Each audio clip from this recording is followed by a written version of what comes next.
இந்த 1 கோடி ரூபாயை நான் 15 வருஷத்துல சேர்க்கணும்னு நினைக்கிறேன். ஆனா இப்ப என்கிட்ட 19,000 இல்லை அப்படின்னு சொல்லி நினைக்கிறவங்களுக்கு ஒரு நல்ல செய்தி இருக்கு.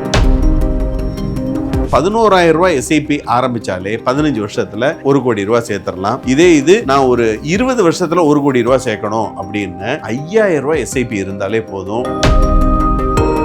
ஒரு இளைஞர் இப்பதான் வேலைக்கு சேர்றாரு. அவர் ஒரு 25 வயசுல இருந்து 35 வயசுக்குள்ள அவரோட கமிட்மெண்ட்டை முடிக்கணும்னு சொல்லி நினைக்கிறாருன்னா வெறும் 4,000 ரூபாய் எஸ்ஐபியை 10 வருஷம் ரெகுலரா பே பண்ணிட்டு வந்தா போதும். மெரிபா பன்னீர் சோடா, ஐ ட்ரஸ்ட் மெரிபா. பணம் சேர்க்கிறது அப்படின்னு சொல்லி வரும்பொழுது நம்மளுக்கு இங்க 2 விஷயம் ஞாபகம் வச்சுக்கணும். ஒன்று, சீக்கிரமாவே ஆரம்பிக்கணும். 2வது, சிஸ்டமேட்டிக்கா நம்ம இன்வெஸ்ட் பண்ணிக்கிட்டே வரணும். 10% ஸ்டெப் அப் பண்ணணும் அப்படின்னாலே 1000, 1100, 1200, 1300 இப்படி வருஷம் நம்ம சேர்த்துட்டு வந்தோம்னாலே 30 வருஷத்துல 15 வருஷங்காரங்களுக்கு 22,000, 20 வருஷங்காரங்களுக்கு 10,000, 25 வருஷங்காரங்களுக்கு 5,000, 30 வருஷக்காரங்களுக்கு 2,500 ரூபாய். இது இருந்தாலே 1 கோடி ரூபாய் சேர்த்துடலாம்.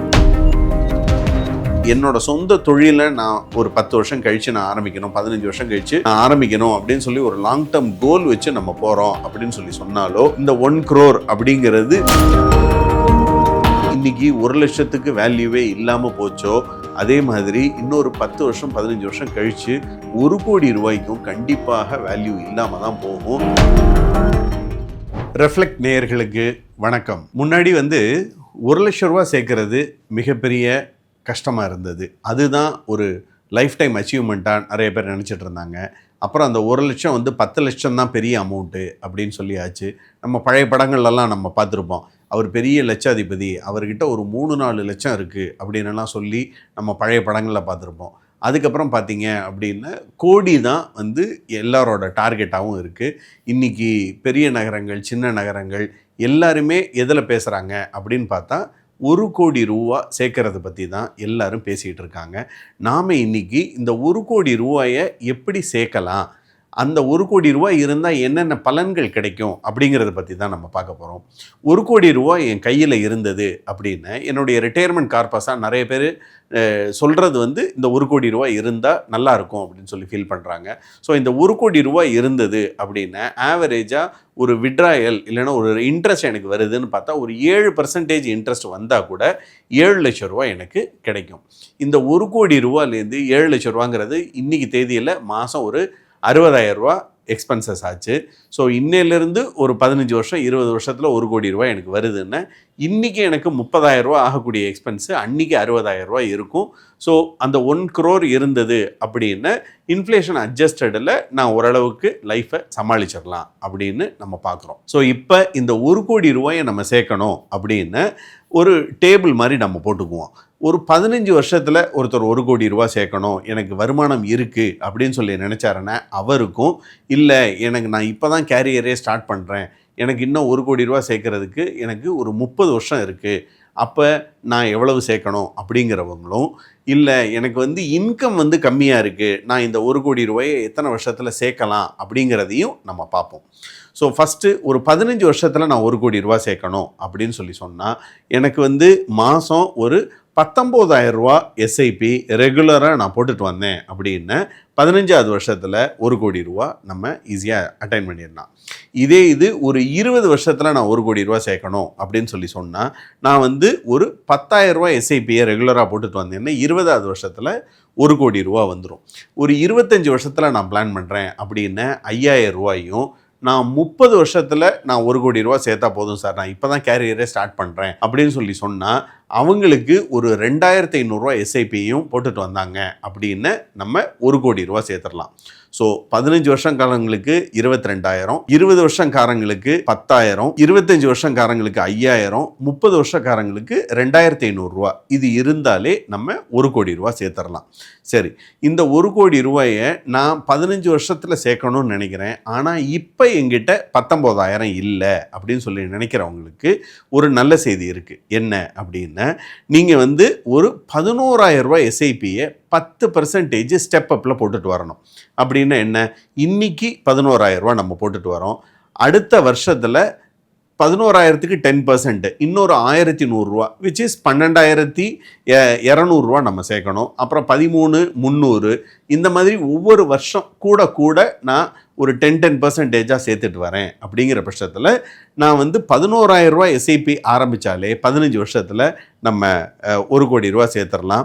இது நான் ஒரு 20 வருஷத்தில் 1 கோடி ரூபா சேர்க்கணும் அப்படின்னு 5,000 ரூபா எஸ்ஐபி இருந்தாலே போதும். நம்ம எவ்ரி இயர் 10% ஸ்டெப்அப் பண்ணிட்டு வந்தோடனே 20 வருஷத்தில் சேர்த்துடலாம்.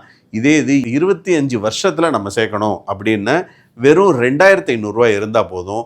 30 வருஷத்தில் நான் 1 கோடி ரூபா சேர்க்கணும் அப்படின்னு ஆஸ் லிட்டில் as 1,000 ரூபா எஸ்ஐபி 10% ஸ்டெப்அப் பண்ணணும் அப்படின்னாலே 1,000, 1,100, 1,200, 1,300 இப்படி வருஷம் நம்ம சேர்த்துட்டு வந்தோம்னாலே 30 வருஷத்தில் கோடீஸ்வரன் ஆயிடலாம். இப்போ நீங்கள் சொல்லுங்கள், 1 கோடி ரூபா சேர்க்குறது என்ன அவ்வளவு கஷ்டமா? இப்போ இதில் இன்னொரு கேள்வியும் ஒரு சில நேயர்கள் கேட்டிருக்காங்க.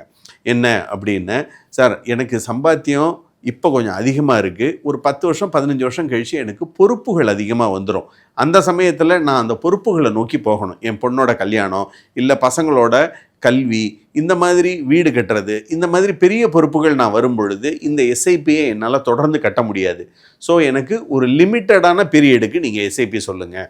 ஒரு 15 வருஷம் 10 வருஷம் நான் கட்டுறேன், நான் வெயிட் பண்ணுறது வேணும்னா இன்னொரு 5 வருஷமோ 10 வருஷமோ வெயிட் பண்ணிக்கிறேன் அப்படின்னு சொல்கிறவங்க கேட்டிருக்கிறவங்க நிறைய பேர் இருக்காங்க. அது பிரகாரம் பார்த்தீங்க அப்படின்னா நம்ம 10 வருஷம் மட்டும் கட்டிட்டு 5 வருஷம் வெயிட் பண்ணுறோன்னு 22,000 ரூபா எஸ்ஐபி நம்ம போட்டுட்டு வந்தாலே 10 வருஷம் கட்டிட்டு அடுத்த 5ஆவது வருஷம் வெயிட் பண்ணோன்னே நம்மளுக்கு 1 கோடி ரூபா கிடச்சிரும். இது ஒரு 12,000 ரூபா எஸ்ஐபியை 10 வருஷம் போட்டுட்டு 10 வருஷம் வெயிட் பண்ணுறோன்னு வச்சுக்கோங்க, நம்மளுக்கு 1 கோடி ரூபா வந்துடும். இல்லைன்னா 10 வருஷம் மட்டும் 7,000 ரூபா நான் கட்டிட்டு வரேன், 15 வருஷம் நான் வெயிட் பண்ணுறேன். ஸோ 25ஆவது வருஷத்தில் எனக்கு 1 கோடி ரூபா இருக்கும். இது நான் 20 வருஷம் வெயிட் பண்ணுறதுக்கு தயாராக இருக்கேன். ஒரு இளைஞர் இப்போ தான் வேலைக்கு சேர்றாரு, அவர் ஒரு 25 வயசுலேருந்து 35 வயசுக்குள்ளே அவரோட கமிட்மெண்ட்டை முடிக்கணும்னு சொல்லி நினைக்கிறாருன்னா வெறும் 4,000 ரூபா எஸ்ஐபியை 10 வருஷம் ரெகுலராக பே பண்ணிட்டு வந்தால் போதும். அடுத்த 20 வருஷம் இதை பற்றி கண்டுக்காமல் அவர் விட்டுட்டாருன்னா 20ஆவது வருஷம் அவர் ரிட்டையர் ஆகும் பொழுது, அதாவது 30ஆவது வருஷம் அவருக்கு எவ்வளோ இருக்குன்னு பார்த்தீங்கன்னா 1 கோடி ரூபா இருக்கும். ஸோ பணம் சேர்க்கறது அப்படின்னு சொல்லி வரும்பொழுது நம்மளுக்கு இங்கே 2 விஷயம் ஞாபகம் வச்சுக்கணும்.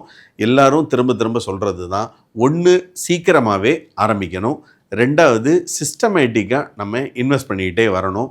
3வது, நம்ம மார்க்கெட்டோட ரிஸ்க்கை பற்றி பெரிய லெவலில் கவலைப்படாமல் தொடர்ச்சியாக நம்ம இன்வெஸ்ட் பண்ணிட்டு வந்தோம் அப்படின்னாலே கண்டிப்பாக 1 கோடி ரூபா சேர்த்துடலாம்.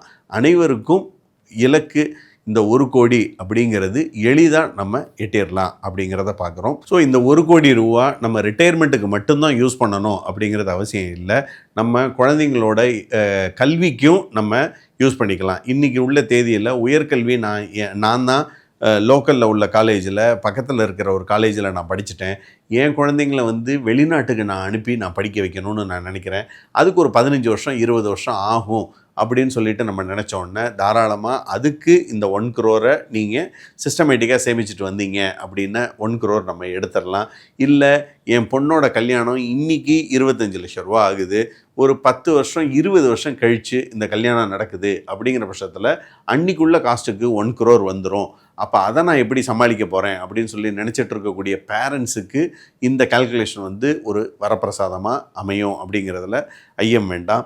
இது நான் 1 crore கார்பஸை நான் சேர்த்து வச்சுட்டேன்.